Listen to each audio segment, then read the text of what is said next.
ऐसा संग मत करो जिनके पास बैठने से भक्त निंदा, जन निंदा, भगवत निंदा हो। ऐसे से दूर रहो, अलम बंद कर दो ऐसे लोगों का संग। रात दिन हम श्यामा श्याम का नाम जप करेंगे, श्यामा श्याम के लीला गुण गाएंगे, श्यामा श्याम के ही धाम का शोभा का चिंतन करेंगे। जब तुम अपना जीवन श्यामा श्याम के चरणों में न्यौछावर कर दोगे तो पूरा भार श्यामा श्याम ले लेंगे और तुम्हारे हृदय में मस्ती आ जाएगी। जो ऐसा निश्चयी होता है, दृढ़ निश्चयी, उसके अंदर दृढ़ विश्वास, तो उसके हर समय भगवान की स्फूर्ति होती रहती है। भारी प्रतिकूलता में भी भगवान का सानिध्य अनुभव होता है। वो अनुकूलता में तो भगवान के दुलार को देखता है, लेकिन प्रतिकूलता में भगवान की विशेष कृपा को देखता है। ये संयोग, ये वियोग, संसार की ये द्वंद्वमयी वृत्तियां भक्तों के हृदय में नहीं चुभती। आए की हुज्जत नहीं, गए की तलाश नहीं, क्योंकि नित्य संयोग भगवत स्मृति के प्रभाव से प्रभु का रहता है। शोक, विषाद बहुत ध्यान देने योग्य विषय है। तभी लोगों को ऐसा लगता है कि ऐसा कैसे हो सकता है। भक्त के चरित्रों को जब सुनते तो लगता है ऐसा कैसे हो सकता है, ऐसी परिस्थिति में भी ऐसा कैसे हो सकता है। क्योंकि तुम मानसिक बुद्धि से युक्त हो और वो भागवतिक स्थिति से युक्त है, इसलिए तुम उसको पार पा ही नहीं सकते। जब तुम अपना जीवन श्यामा श्याम के चरणों में समर्पित कर देते हो हृदय से, फिर उनकी कृपा से सब विघ्न दूर हो जाते, एक अपार मस्ती रहती है। नहीं तो शोक, विषाद, दुख, क्लेश, कष्ट, संताप, भय, उद्वेग, ये सदैव सताते रहते हैं। इसी से डिप्रेशन होता है। बार बार नकारात्मक चिंतन, शोक, विषाद, दुख, चिंता, क्लेश, संताप, भय, उद्वेग, यही पूरे मानसिक स्तर को नष्ट कर देते हैं। उत्साहहीन जीवन हो जाता है। जब तुम श्यामा श्याम को समर्पित हो जाते हो तो ये सब प्रवेश भी नहीं करते, एक अपार मस्ती बनी रहती है। अब क्या होगा? श्यामा श्याम जो करेंगे वही होगा। श्यामा श्याम पता नहीं कैसा करें, नहीं, वो सदैव मंगल भवन है, वो जो करते महामंगल होता है। यह निश्चय उपासक के हृदय में आ जाना चाहिए। इसलिए अपना सारा मन, सारी बुद्धि, सारा जीवन, प्रत्येक श्वास प्रभु को अर्पण कर दो, फिर देखो तुम निहाल हो जाओगे। दुख, शोक, विषाद, क्लेश, कष्ट, संताप, भय, उद्वेग, ये उसी को व्यापते हैं जिसने अपने जीवन को प्रभु के चरणों में अर्पित नहीं किया। इसलिए तुम अपना सारा मन, सारी बुद्धि, सारा जीवन, प्रत्येक श्वास केवल प्रभु को अर्पित कर दो, फिर देख लेना। श्वास कैसे अर्पित की जाती? राधा राधा राधा। बुद्धि कैसे अर्पित की जाती? एकमात्र निश्चय कि भगवत सुख ही सुख है, ये जागतिक सुख सुख नहीं, ये दुख है, ये ऐसा दलदल है जिससे आप तक कोई नहीं निकल पाया। सारा मन, हम मन से केवल प्रभु का मनन करें, बार बार मन को संसार से हटा के नाम में, रूप में, लीला में, धाम में लगाएं। बहुत प्रसन्नता हो जाती है उस उपासक के हृदय में जो अपना मन बुद्धि प्रभु के चरणों में अर्पित कर देता है। भगवान ने तो इसको बहुत उत्तम स्थिति बताया है कि मेरे से कभी वो अलग हो ही नहीं सकता यदि मन बुद्धि अर्पित कर दिया। मयि एव मन आधत्स्व मयि बुद्धिम निवेशय, तो निवेश्य मयि एव अत ऊर्ध्वं न संशया। बिल्कुल संशय नहीं, वो मेरे में ही निवास करेगा जिसने मन और बुद्धि अपनी मेरे में अर्पित कर दी। बहुत प्रसन्नता रहेगी उस उपासक के जीवन में जो अपने आप को मन बुद्धि सहित प्रभु के चरणों में समर्पित कर दिया है। भगवान का आश्रय लेने वाले की पहचान है हर परिस्थिति में प्रसन्न रहना। देखो आप भगवद आश्रित हो कि नहीं, देखो अनुकूल परिस्थिति में तो सब प्रसन्न रहना, लेकिन प्रतिकूल परिस्थिति में प्रसन्न रहना यह भगवान के भक्तों का लक्षण है। हर परिस्थिति में प्रसन्न रहना यह भगवान के भक्तों का लक्षण है। आनंदगन भगवान का आश्रय मिलते ही आनंद छा जाता है हृदय में। उनके पास आनंद का अभाव होता ही नहीं है। जैसे सूर्य का प्रकाश उदय होते ही सूर्य का प्रकाश संपूर्ण अंधकार को नष्ट कर देता है, ऐसे ही भगवान का संपूर्ण आश्रय लेते ही सब दुख, चिंता, शोक नष्ट हो जाते, आनंद ही आनंद। तुम भगवान के मंगलमय रूप को नहीं जानते हो, पर उनके मंगलमय भाव को, विधान को मानना शुरू कर दो। जो भी होता है मंगलमय होता है। हमने जीवन में देखा है, अगर इधर कोई बहुत बड़ा सुख दिया तो देर नहीं लगेगी, 24 घंटे नहीं व्यतीत होंगे और ऐसे दुख दे देंगे। जिससे दोनों का समान भाव रख करके ना दुख में तुम भूलो प्रभु को, ना सुख में फूलो, सीधे भगवत मार्ग में चल। पूरे जीवन की बात देखा है। भगवान के मंगल विधान में सदा सर्वदा सुख ही सुख है, इस बात को मान के प्रसन्न हो जाओ। जब भगवान का भजन करने वाले की तन्मयता बढ़ती है भजन में, तो द्वेषी जन अपने आप तैयार हो जाते हैं। भक्त कभी किसी से द्वेष नहीं करता, अपने आप वो द्रोह करने लगते हैं। तो नरसिंह मेहता जी से बहुत गांव के कई लोग थे जो जलते थे, ऐसे जलते थे कि अब क्या करें, कैसे मिटा दे नरसिंह मेहता जी को। और उपाय तो मिल नहीं रहा था। तो एक दिन संतों की मंडली आई और उन्होंने कहा कि हम रास्ते में कोई चोर आदि धन ना ले ले, इसलिए यहां से किसी की हुंडी चलती है क्या द्वारिका में? पहले ऐसा था। बोले हाँ हाँ, हमारे यहाँ बहुत बड़े सेठ हैं नरसिंह मेहता जी, पर आप कहोगे वो मना कर देंगे। कई बार कहोगे, अगर वो स्वीकार कर ले तो वहां। और उनका लक्ष्य था कि नरसिंह मेहता जी के तो खाने की भी सुविधा नहीं थी, हुंडी कहाँ की बात आई। उनका था कि जब वो ना कहेंगे तो संत जन नाराज हो जाएंगे, अगर हाँ कह दिया तो वहां हुंडी चुकेगी नहीं, तो संत जन अपने आप इनको शाप दे देंगे, अपराध बन जाएगा, ये नष्ट हो जाएंगे।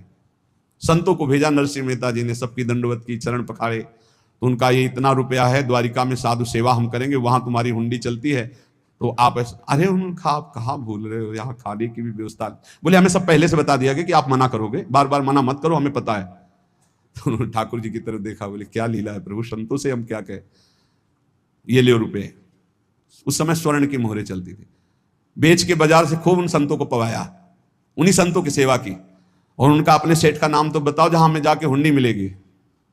सेठ सावल सा सेठ। संत जन गए वहां, पूछा कि नरसिंह मेहता जी का जिन सेठ से परिचय, उनका नाम सावल सा सेठ, उनकी गद्दी कहां है? तो जो कुछ भक्त थे वो द्वारिकाधीश की तरफ संकेत करते कि वही हैं। बोले नहीं नहीं, वो सेठ है, उनकी गद्दी चलती थी पूरी बाजार में कहीं कोई। अब संत जन एकांत में होकर के बहुत विचलित हुए कि हमारे साथ धोखा हुआ, नरसिंह मेहता जैसा संत क्या धोखेबाज हो सकता है? देखो संशय तो बहुत विचित्र होता है, बड़े बड़ों को संशय हो जाता है। जब भगवती सती जी को संशय हो गया, राम जी को हे खग हे मृग हे मधुकर श्रेणी ऐसा पूछते हुए कि सच्चिदानंद कैसे हो सकते, तो किसी को हो सकता है, क्योंकि वो बुद्धि की अधिष्ठात्री देवी है। जो ही उनके मन में ऐसा आया कि क्या हमारे साथ धोखा हो रहा है, इतने में ही देखा जय हो सावल सा सेठ की। वो कहा सावल सा सेठ, तो देखा बढ़िया मुनीम जी उनके साथ, तो सेठ बस्ता लिए हुए मुनीम जी, सरकार इधर से चलो। तो उनका सावल सा सेठ आपका नाम है? संतों ने कहा। बोले हाँ। बोले नरसिंह जी, हाँ। बोले आपकी हुंडी आ गई है। हुंडी एक कागज में लिखा कि ये हमारे सेठ जी को दे देना। वैसे लोग मुझे माखन चोर कहते, कोई कुछ कहता, लेकिन आपने सेठ बना दिया। जब आपने सेठ बना ही दिया तो आप कभी परवाह मत करना तुम, और ये सेवक आपकी सेवा में सदैव तत्पर है। भगवान ने ऐसा लिखा। जो भगवद आश्रित है, एक बार ये चलता रहता है, जो संत जन होते हैं उनके विरोधी अपने आप बन जाते हैं, किसी से कोई मतलब नहीं, अपने आप विरोधी बन जाते हैं। कबीरदास जी का पूरी काशी में यश था।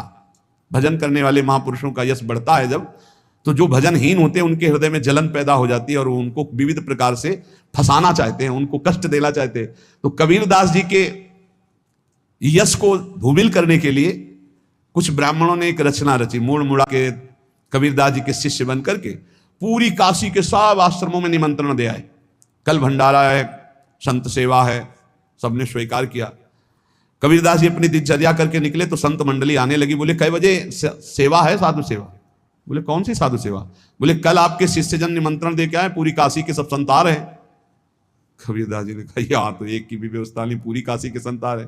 अच्छा समझ में आ रहा है, लीला बिहारी तुम लीला करना चाहते हो। गए अपना निकल गए गंगा किनारे, एक झाऊ के नीचे बैठकर अपना भजन ध्यान में मगन है। 11-12 बजे तो उन्होंने देखा संतों की मंडली, काशी तो बहुत। कबीरदास जी ने देखा कि आश्रम की, तो बोले पता नहीं क्या होगा, चलो चलते हैं। तो ऐसे गमछा वस्त्र करके ऐसे डालकर मुंह ढक करके, वहां बड़ी बड़ी पंगत लगी थी। कबीरदास जी सबको पाओ जी पाओ। कबीरदास जी के रूप में स्वयं भगवान, पाओ जी पाओ। कबीरदास जी ने कहा अच्छा, जब स्वामी परस रहे तो हम भी बैठ के पा ले। तो जब उसी पंगत में बैठ गए अपना कपड़ा ढक करके, और जब मोहरे की दक्षिणा दे रहे थे सब लोग कि वाह कबीरदास जी ने आज तो साधु से सबको। जब कबीरदास जी के सामने आए तो ऐसे मुंह ढके बोले देखो, जो मेरा होता है उसे मुंह छुपाना नहीं पड़ता, मुंह ढकला नहीं पड़ता। ले दक्षिणा, तुम भी दक्षिणा ले। कबीरदास जी को कबीरदास जी दक्षिणा दे रहे, वो कबीरदास जी है भगवान, और ये पाले वाले कबीरदास जी है भगवान के जन। कभी भगवान अपने, अरे माने जोर लगा ले, कितना जोर लगाएगा, भक्त और भगवान का झंडा कभी न झुकने पाएगा। बिल्कुल चिंता, शोक, भय, उद्वेग रहित जीवन भगवद आश्रित। तुम भगवान के मंगल विधान में सदा सर्वदा प्रसन्न रहो। अब ये विचार कर लो कि भगवान जो करेंगे तुम्हारा मंगल करेंगे। अब थोड़ा ऐसा बीच में लगता है कि अमंगल हो रहा है क्या, लेकिन पक्का समझो बहुत बड़ा मंगल उनका विधान होता है, बहुत ही उत्तम मंगल होता है भगवान के शरणागत का। भगवान हमारे विचारों वाले नहीं हैं, हमारे विचार प्राकृतिक है, भगवान के विचार चिदानंदमय हैं। वो अपने विचार से हमारा मंगल करते हो, हम अपने विचार से मंगल चाहते हैं। भगवान के विचार से मंगल ही हमारा होगा, इसलिए कभी हमको चिंता, शोक, भय नहीं करना चाहिए। भगवान की ओर से कभी तुम्हारे लिए ऐसा विधान नहीं होगा कि तुम दुखी हो जाओ, बस तुम्हारी सोच हो सकती है, उसका परिणाम बहुत मंगल होगा। जगत की ओर से निराश हो जाओ, किसी से आशा मत रखो, फिर आप देखो आपका जीवन कैसा आनंद में व्यतीत होता है। ये जो जगत की आशा है यही दुख प्रदान करती, सच्ची जगत की आशा ही दुख प्रदान करती है। अगर जगत से कोई संबंध न रखा जाए और भगवत भाव में रहकर तो बहुत अच्छा जीवन चलेगा। अपने कर्तव्य का पालन करो, परिवार को भगवत स्वरूप मानकर पोषण करो, किसी से कोई संबंध मत रखो, कोई आशा मत रखो, यही अध्यात्म सिखाता है। अपने आप भगवत स्वरूप, सबका व्यवहार मंगलमय और आपका जीवन मंगलमय। अपने घर में ऐसे रहो जैसे किसी अतिथि के घर में रह जाता है, चलना है, यहां से जाना है। कौन रहता है अपने घर में अतिथि की भांति? भगवान का भक्त। जाना है यहां से, अपनी प्रिया प्रीतम के पास जाना। ये हमारा घर नहीं है, यहां तो हम समय व्यतीत कर रहे हैं, अपनी आयु व्यतीत कर रहे हैं भगवत आराधना करते हुए। हमें जाना है प्रिया प्रीतम के पास। वास्तविक घर भगवान का धाम है हमारा, वास्तविक घर वाले प्रभु हैं हमारे। जो नित्य सच्चिदानंद भगवान के चरणों में अपने चित्त को समर्पित करता रहता है, उसको यह अनुभव होने लगता है कि बड़ी कृपा है हमारे ऊपर भगवान की, बड़ी कृपा है हमारे ऊपर। सर्वसमर्थ परम सुहृद भगवान ऐसे भक्त के ऊपर हर समय वरद हस्त रखे रहते हैं। ये केवल प्रवचन नहीं, सच्ची बात मानिए। ऐसे भगवान का वरद हस्त हर समय रहता है। जब भगवान की छत्र छाया में भक्त अपने को देखता है तो आसपास घोर विपत्तियों का भी समुदाय हो तो भी वो आनंद में मगन रहता है। हर हालत में आनंदित रहना ये भक्त का स्वभाव है। भगवान ऐसे भक्तों को प्यार करते हैं जैसे कछुआ अपने अंडे को बाहर रख आवे और रात दिन उसका चिंतन करे। जब भक्त भगवान को समर्पित होता है तो भगवान रात दिन उसकी ऐसे चिंतन सुरक्षा करते हैं। अब है ये दैवी संपदा का पहला गुण है, ये भगवान के शरणागत पर जागृत होता है। वो भयभीत नहीं होता, किसी भी उससे भयभीत नहीं होता। यही डर ही डरप हरिवंश हित, जिनो भ्रमय गुण सलील पर। इस डर से डरते रहना चाहिए कहीं गुण रूपी पानी में फिसल न जाए, नहीं तो गलती हो सकती है। साधक सावधान रहे। ये अभय दैवी संपदा का सबसे बड़ा गुण है। जो भय भयहारी भगवान की शरण में आ जाता है तो उसके अंदर ये अभय प्रकट हो जाता है। अगर कहीं तुम्हें एकांत में भय लग रहा है, एक आदमी तो एकांतिक में आए थे, वो कह रहे थे कि हमें हर समय भय लगा रहता कि कोई हमारे पीछे है, अंधेरा तो लगता कोई खड़ा है, मैं जीना मुश्किल हो गया, ऐसा भय। देखो ये मन कैसा है, भगवान से विमुख होने पर कैसे डरवाता है। वो कह रहे हैं हर समय मुझे डर लगा रहता है, कोई सामने खड़ा है, कोई पीछे खड़ा है, ऐसा भय लगने लगता है। और जब भगवान की शरण में आ जाते हैं तो ये अभय स्थिति हृदय में जागृत हो जाती है। कोई भी भय आसपास आ ही नहीं सकता, यहां तक कि नरक का भी भय खत्म हो जाता है जो भगवान की शरण में है। महापापी भी पुण्यात्मा महान भक्तों के समान वो उत्तम गति को प्राप्त हो जाता है जो भगवान की शरण में हो जाता है। पर ये जो भोगों का आश्रय लिए हुए हैं, मनमानी आचरण कर रहे हैं, ये कभी उस अभय को जान ही नहीं सकते कि अभय पद है क्या। इनको तो कदम कदम पर शोक, भय और दुख की प्राप्ति होगी, कोई बचा नहीं सकता। जो भोगों में लगे हैं, मनमानी आचरण कर रहे हैं। अगर निर्भय होना चाहते हो, परम सुख होना चाहते हो तो भगवान के शरणागत हो जाओ। सारे जगत को अभय दान देने वाले भगवान है। भगवान का एक प्रण है, ममपन शरणागत भयहारी। जो मेरी शरण में आ गया उसके भय का मैं नाश कर देता हूं। साधना में अवस्था मन की मानी जाती है कि आप कितने अच्छे साधक हैं। यदि आपका मन भगवदाकार है, हर समय भगवत चिंतन चल रहा है, आपके स्वप्न भागवतिक आ रहे हैं, आपके विचार भागवतिक हैं, तो आपकी अच्छी साधना हो रही है। और यदि आपके स्वप्न गंदे आ रहे हैं, क्योंकि स्वप्न में मन का ही सारा खेल होता है, और आपकी चिंतन वृत्ति वासनात्मक चल रही, तो अभी साधना का प्रभाव मन पे नहीं पड़ा है। जिसका मन हर समय भगवत चिंतन करता रहता है, वो जीते जी जीवन मुक्त हो जाता है, अनुभव होता है। जैसे किसी ने कहा कि हमें कैसे पता चलेगा कि हमारा काम हो गया है, तो जैसे आप भोजन पा लेते हैं तो किसी दूसरे से गारंटी थोड़ी लेनी होती कि हम छक गए हैं क्या, आप जरा बताना हम छक गए हैं क्या। नहीं, अपने हृदय में आ जाता है कि अब मैं तृप्त हो गया। ऐसे ही अपने हृदय में आ जाता है कि मेरा काम हो गया, अब मेरा जन्म नहीं होगा। ये हृदय में आ जाता है, अपने आप अनुभव में आ जाता है। जब स्वरूप बोध होता है तो किसी और से सलाह थोड़ी लेनी होती है, वो अपने आप अनुभव में आ जाता है। हां, यदि गुरुदेव का वर्ण नहीं किया है तो फिर आपको किसी न किसी गुरु से प्रमाणित करवाना पड़ेगा। और अगर गुरुदेव का वर्ण किया है तो वही मंत्र, वही नाम, वही गुरु शरणागति आपको अंदर से पुष्ट कर देगी कि आपका काम हो गया है। विषय चिंतन करता हुआ मन विषय आसक्ति को प्राप्त होता है। विषय आसक्ति को प्राप्त हुआ मन बार बार जन्म मरण और नरक को प्राप्त होता है। बस ये विषय चिंतन हटाना ही प्रमुख कर्तव्य साधना का है। बार बार मन को विषयों से हटा करके प्रभु के नाम में लगाओ, प्रभु के रूप में लगाओ, प्रभु की लीला में लगाओ। जहां भगवान प्रकट होते हैं वहां परमानंद की बाढ़ आती है। पर ये ध्यान रखें, गुलाब का फूल कांटों में खिलता है, उसकी सुगंध लेनी, फूल लेना है तो कांटों से बचाकर। ऐसे ही जब आप भगवत चिंतन के लिए चलेंगे तो आपका चिंतन चुराने के लिए माया विविध नाटक करेगी, कांटे फैलाएगी। कोई तुम्हारी निंदा करेगा, कोई अपमान करेगा, कोई उपहास करेगा, तुम्हारी अव्यवस्था हो सकती है, तुम्हारी परिस्थिति बहुत भयावह हो सकती है। इन परिस्थितियों में भी भगवत चिंतन का तार ना टूटने पावे तो आगे गुलाब का फूल है। जैसे कांटे से बचाकर गुलाब का फूल लेते हैं और भगवत अर्पित करके सौरभ का सुख लेते हैं, ऐसे ही भगवान के प्रेमानंद का अनुभव करने के लिए संसार के कांटों से बचना होगा। और खिलेगा यही फूल संसार में ही, मनुष्य देह में, और योनियों में नहीं। भगवत प्राप्ति स्वर्ग में नहीं होगी, इसी मृत्यु लोक में होगी। पहले मन नहीं लगता भगवत चिंतन में। भगवत चिंतन जबरदस्ती करना पड़ता है। भगवत चिंतन जे ही प्रारंभ करोगे ते ही बहुत बाढ़ आ जाएगी पाप चिंतन की। ध्यान दीजिए, बहुत लोग प्रश्न करते रहते हैं कि हम जब भजन में बैठते हैं तो बहुत गंदी बातें आती, मन बड़ा चंचल होता है, भाग जाता है। ऐसा प्रारंभ में जब कोई भगवत चिंतन प्रारंभ करता है तो उसका मन विषयों में भागता है, गंदी बातों में भागता है।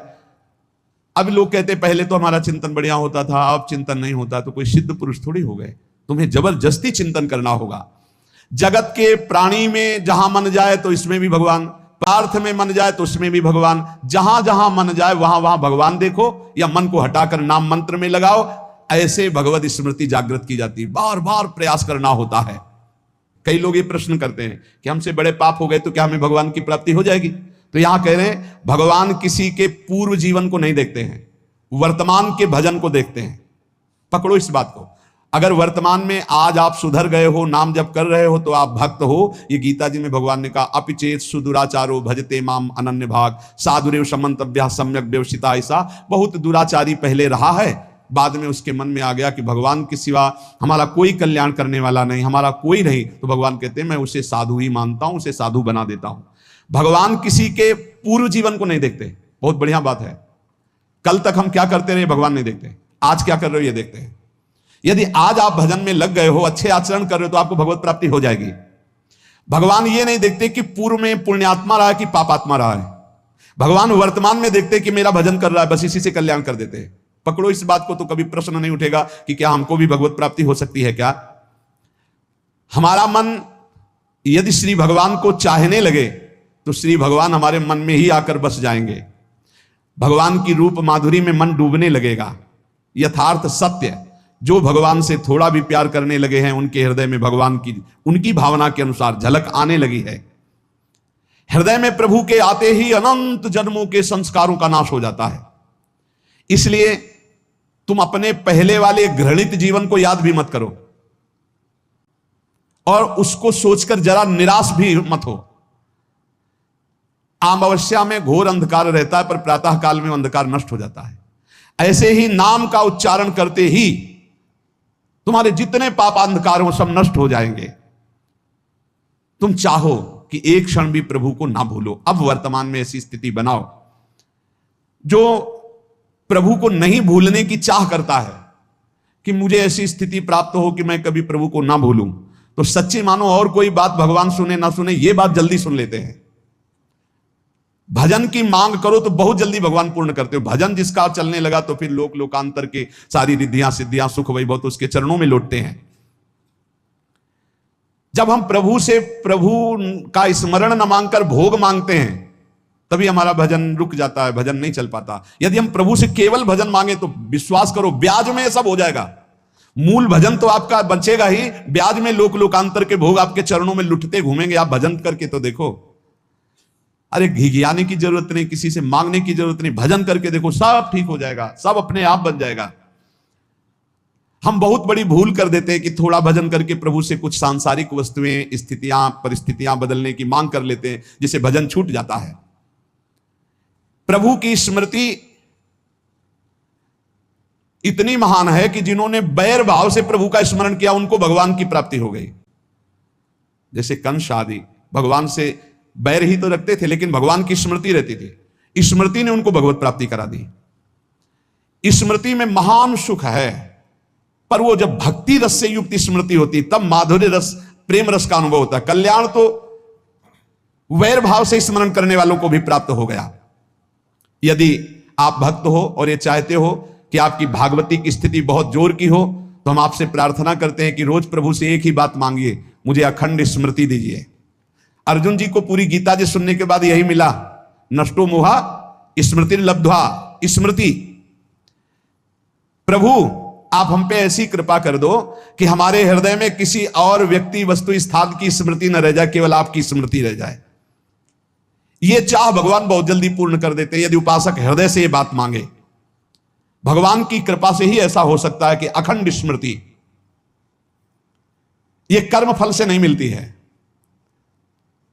प्रभु के प्रति निर्भर होकर जो दैन्यता पूर्वक प्रभु से मांगता है और हर समय अभ्यास करता रहता है भगवत स्मरण का, उसको ये स्मृति मिलती है। और स्मृति मिल गई तो इससे बड़ी कोई स्थिति नहीं, हर समय भगवान का स्मरण। प्रभु से मन प्रतिपल नया नया स्वाद लेकर के आसक्त होता रहता है, नवम नवम। प्रभु कभी बासी नहीं होते। जैसे किसी व्यक्ति को देखो तो देखते देखते मन हट जाएगा कि देख लिया बहुत सुंदर है, ठीक है, लेकिन वो एक दिन मन हट जाएगा। और प्रभु की सुंदरता नवम नवम है। प्रभु के नाम का स्वाद